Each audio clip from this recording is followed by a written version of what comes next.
Salam, necə istəyirsən gününüzü? Necə istəyirəm? Yaxşı istəyirəm.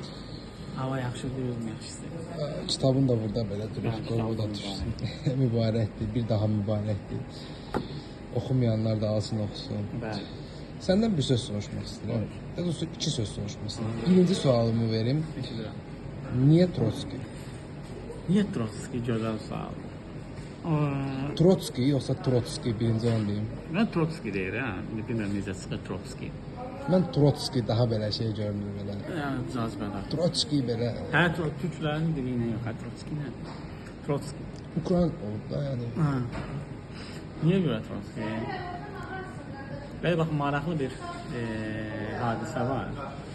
Deməli, o vaxt Trotskini ölkədən qovanda onu İliç adında bir dənə gəmiyə mindirib göndərirlər.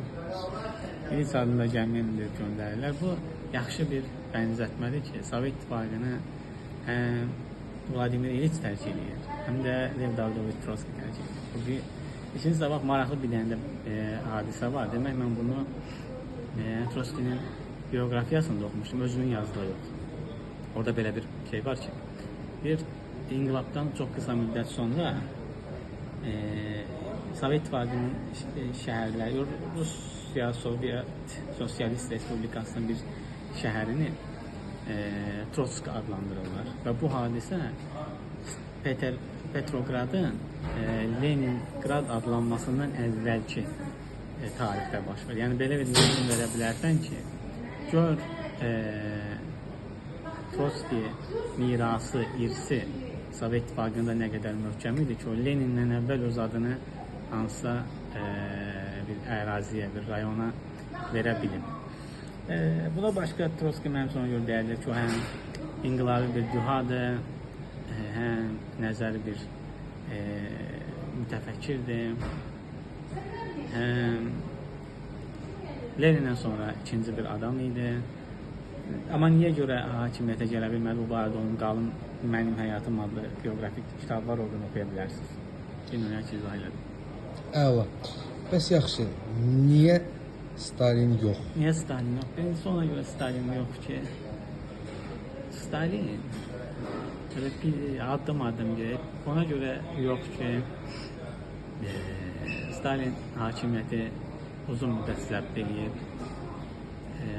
Stalin silah yoldaşlarını deyək, inqilab yoldaşlarını deyək, Trotskini deyək, ölkədən hələ xaric edib. Onun bax, partiyanın nüfuzlu liderlər adında bir məqaləsi var və orada o Trotski haqqında yazır ki, Oktyabr inqilabının əhəmiyyətli simalarından biri ki, mən Trotskini burada qeyd eləməyi özümə borc verirəm. Bu onun Trotskinin Mənim Həyatım adlı romanında da bir paragraf kimi verilib. Yəni öz silahdaşlarına, inqilab yoldaşlarına qarşı belə deyək, ən yumuşaq formada deyim biləm. Qəddar münasibəti Stalinə mənim münasibətimi tədricən dəyişib.